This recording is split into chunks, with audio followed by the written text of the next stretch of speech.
Hello and welcome to Yogendra.com. This is the final discussion on this day of election 2026, and we have Professor Yogendra Yadav with us. Yogendra welcome to Yogendra.com. You have participated in countless discussions on the election day results so far, but I think today is not the same day for you because in the last 3.5 decades you have participated in many discussions. Do you agree with this, and if so, what is the difference today? The real difference, Dr. Vasu, is that today we face a very big question. And the question is whether India's electoral integrity now is at a level which is below the minimum acceptable threshold. Let me spell that out. Now, the ideal of elections is that we should have a level playing ground. That is in theory, and that ideal situation never applies in any country. In all the previous And elections, also it was uneven elections. yeah. But 50 years ago, also it was uneven. And in the pre-Modi era, also it was not entirely even. That has always been the case. So you think of, all right, it's not quite even, but does the opposition have a fair chance of defeating the ruling party if they are, if they have some popular support? Now, that is the threshold that you use. So there is some minimal threshold below which you say, well, then we don't really know what to make of these elections. And today, looking at West Bengal, we face this question. But maybe I should come to West Bengal later and look at other states which look somewhat simpler to analyze. This, to my mind, is an important question. Today is an important day because anyone who believes in democracy, anyone who believes in fair elections, anyone who believes in the logic of democratic transformation has to ask himself some questions. The entire opposition of this country has to ask itself some questions. Questions about what they are doing. This also a moment for introspection and also a moment for asking some questions to themselves and questions to the system. Questions to themselves are whether the opposition is indeed capable of taking on this steamroller of the BJP. 2024 elections offered us a window, a sudden window opened up, which of course began with Karnataka earlier in 2023. That window of opportunity, if breath of fresh air, suddenly has closed. It has been narrowing for the last 2 years with Maharashtra, with Haryana, with Bihar. The window was narrowing down. Today, we can say the window is shut. And that is what gives rise to two set of questions. One is about opposition's own strategy, opposition's own capability, opposition's own imagination, opposition's own election machinery, and the absence of all this. But the second thing has to do with the election system, role of the election commission, and the minimum level of threshold of electoral integrity. Both these questions have to be confronted. Let us not delude ourselves with the result in Kerala. I know some friends would be very excited. Congress is back in Kerala. To my mind, it's a very routine oscillation, nothing to be particularly proud of or to feel good about. In any case, the party being replaced is another opposition party. In this oscillation, the only consolation the opposition can have is that BJP, when I last looked at the outcome, the BJP had not added much to its vote percentage. So BJP has kind of been halted. But as we know, these halts can be very temporary. Tamil Nadu looks like a breath of fresh air. Tamil Nadu looks like, okay, this is what democracy can produce. Such a mighty ruling party can be brought down by the people, by an unknown person, by a newcomer. Do you think All that is true. that's a pleasant surprise of today's result? It is a surprise, and I would say it is a surprise that affirms democracy, that established ruling parties can be taken on by rank outsiders and can be brought down. Whether you are pro DMK or anti DMK, that doesn't matter. But the fact that rank outsiders can come and take on the mightiest in power is a very democratic outcome. The trouble is that that is a non-replicable model. Tamil Nadu is unique. Tamil Nadu is unique because number one, the frame of Dravidian politics is already set. And number two, the state has had a track record of film stars coming in from outside and offering political alternative. Basically, what happened in Tamil Nadu was this, that DMK, which had become the sole representative of the Dravid movement and its legacy, was not quite being liked by the people, and any dominance brings in its own arrogance, its own complacency, all that was there. So there was a need for change. AIDMK was not capable of offering that change because AIDMK itself was fragmenting, reuniting. You did not know who was AIDMK. And secondly, it was associated with the BJP. So it looked like a franchisee. It looked like a, Chennai franchisee of a Delhi political party. Obviously, people of Tamil Nadu don't like it. So there was a vacuum. And the vacuum was filled by Vijay, following the footsteps of Annadurai and MGR, which is a path well trodden in Tamil Nadu politics. The trouble is that that path is not available in the rest of the country. So it is unique, it is remarkable, it is awe-inspiring, but it is non-replicable. That takes us to the remaining two big states. Assam. You could say that in Assam, the results are tainted because of delimitation. Assam did not have an SIR problem because it actually did not have an SIR, proper SIR. So there's no problem of voter deletion in Assam, while it should have been the case, but that's a different matter. Assam has seen delimitation. And delimitation. The state of redrawing the boundaries of the assembly constituency. That's right. All the boundaries of assembly and parliamentary constituencies were redrawn in 2023, unlike the rest of the country where it happened in 2007. And it was done in such a partisan manner. I mean, it is a classic example of cheating through and through. If you look at those boundary maps, and I would request Edina to just run an article and just show the maps of these constituencies, which will open the eyes of everyone. So this is how they did it. They did it, and then that gave BJP an unfair advantage. However, I would not say that BJP has won only because of delimitation. I would not say that delimitation made a decisive difference. To my mind, what happened in Assam is a classic example of failure of opposition's imagination, failure of opposition's strategy, failure of opposition's machinery. It is almost a textbook example of how not to fight election. So the opposition needs to think hard about it. The opposition needs to learn. And this is one thing that the opposition needs to seriously reflect on. That brings us to West Bengal, because the real lesson and the hardest questions are about West Bengal today.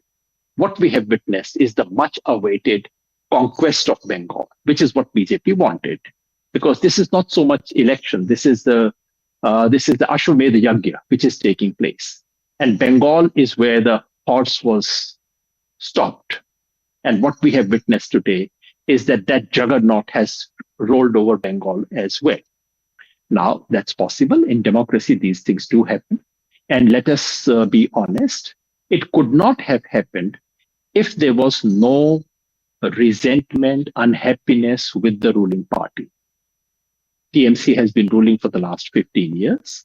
And through this period, there has been, what is routinely called anti-incumbency. But what is anti-incumbency? It's not a... Except in Assam and the Union Territory, Puducherry, in all the three places, the voters have also voted against the incumbent government. So that people exactly, but that also has the beauty of democracy. Yeah, but anti-incumbency is not an itch of the voter. Anti-incumbency is a euphemism for people's uneasiness, disappointment, and anger with the rulers. So there was an element of that, something that friends of TMC or friends of the opposition may have seriously underestimated. We should not beat about the bush. We should not avoid this conclusion. This anti-incumbency was probably not so much directed at Mamata Banerjee personally, but at her local leaders, and the fact that many of the schemes actually were not reaching the people. So, yes, there was that element. Having said it, I think we must then confront the biggest question, which is, was this anti-incumbency enough to cause what has happened? If you watch all the television channels, they would give you this answer. Yes, of course, there was anti-incumbency. There was AG Car, RG Car, there was this scandal, there was that corruption, and so on and so forth. And that's why Mamata Banerjee has lost. I don't think that's an adequate answer. All this is true, but that explains only part of the answer. The other part is something very, very uncomfortable, which is about the role of the central government and the role of the Election Commission of India. The fact is that central government simply did not let the TMC run many of the welfare schemes that it wanted to, which were being run all over the country. For example, Manrega was stopped for so many years. Manrega was not allowed to be run in West Bengal before Manrega was actually brought to an end by this government. But before that, West Bengal government could not use Manrega.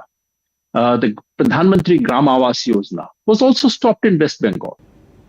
So basically, the idea was to choke the government.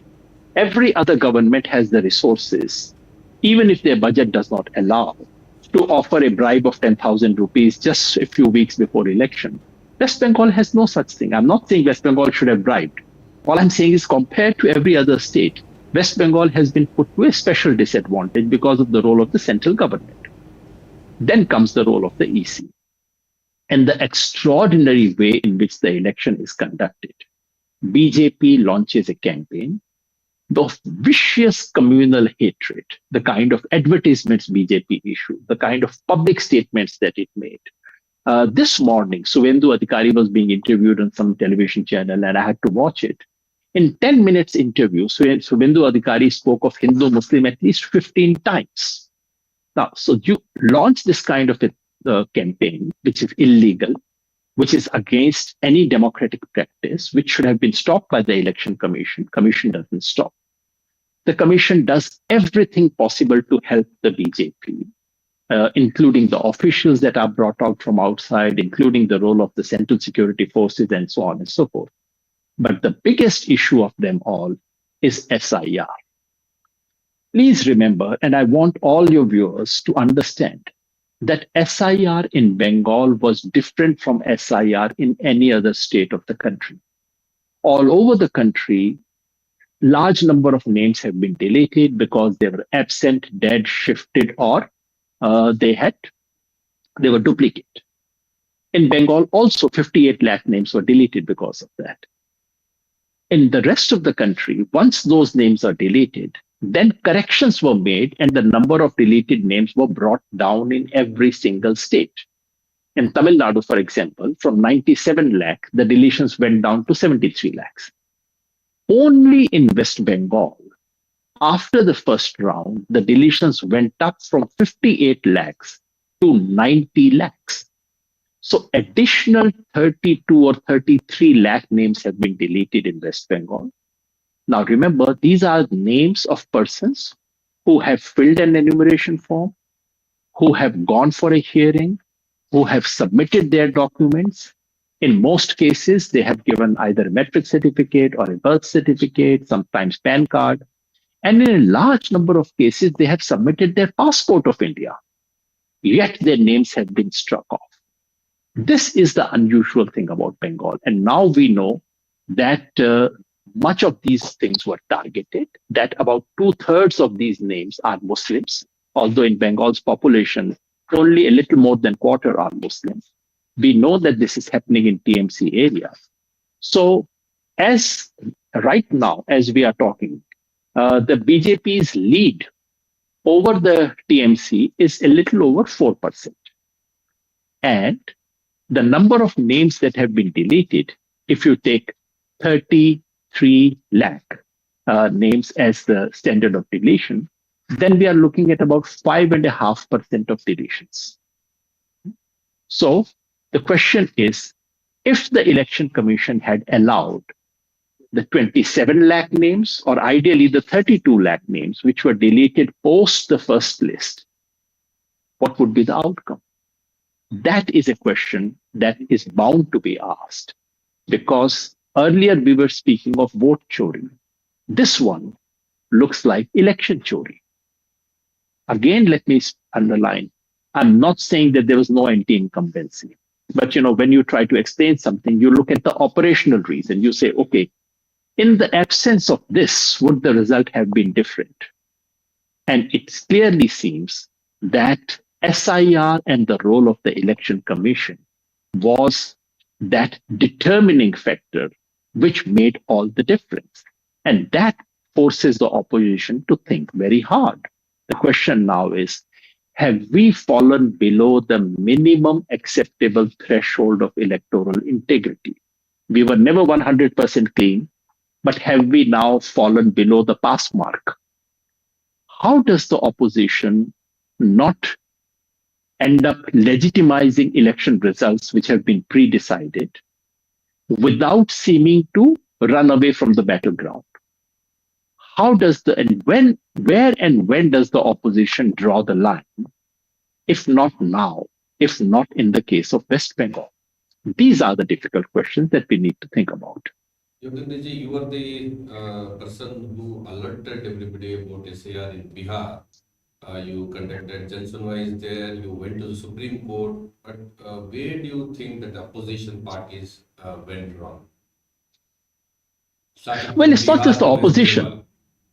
Uh, to my mind, at least in the case of Bengal, you cannot accuse the TMC of being lazy, of being complacent. Because in all fairness, Mamata Banerjee raised the SIR question at every possible stage. She herself went to the Supreme Court, and TMC raised this. The TMC was alert. In the case of Bihar, I felt the opposition did not raise it sufficiently and did not do much work on the ground.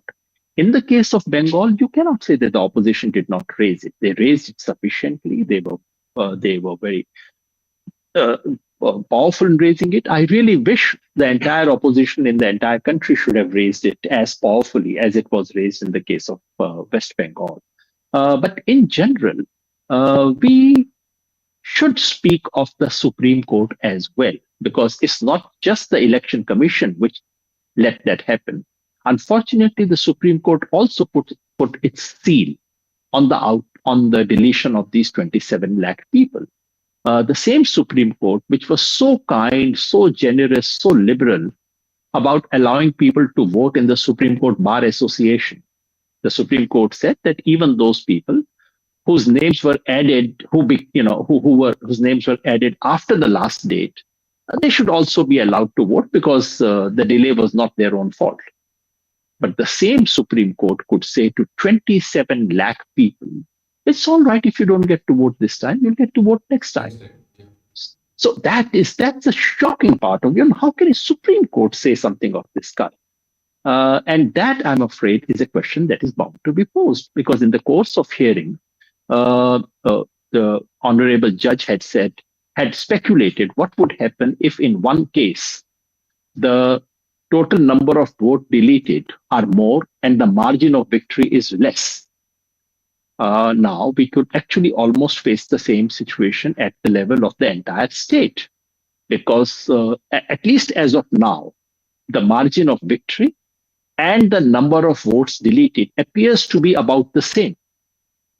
What does it do to the entire state's election outcome? So these are very uncomfortable questions that the Supreme Court also has to ask, because our entire system now is going in a direction. And I say so once again, without one bit forgetting the problems and weaknesses of the opposition, which I have been speaking about again and again. But it must also be registered that that these are beginning to look like curated outcomes. Earlier, the voters decided the government. Now the government decides the voters. The government is choosing its voters. How can we call that democracy? Yes, Yogendraji, I know that you're busy today and we have a lot to discuss, but I just want to ask you the last question. Now, what do you think that the opposition parties and all the democratic minded people in this country have to do after this West Bengal verdict? Introspect and speak out, both. Introspect about their own failures, uh, introspect about not just about the record of TMC in West Bengal, but also introspect about the record of Congress in Karnataka, about the Congress government in Telangana, about the Aam Aadmi Party government in Punjab, and about the Congress government in Himachal. I'm listing only those governments which are coming up for elections in the next few years. We have to be very honest about looking at what their performance has been. And if there is any even small problem in their performance, of course, it will be highlighted, it will be exploited by the entire media and by the entire system. So the opposition must honestly introspect on this. The opposition must come together. Right now, the opposition did not show any serious signs of unity. The opposition has to stand together. And finally, the opposition has to sit together and ask this big question. When and where do we draw this line? If not now, when? If not at West Bengal, where? Thank you, Yogendra. Thanks a lot. But very soon we'll have to discuss again, not just for Karnataka viewers, but all the other state about what should be done now. Thank you. On a busy day, you joined us. Thanks.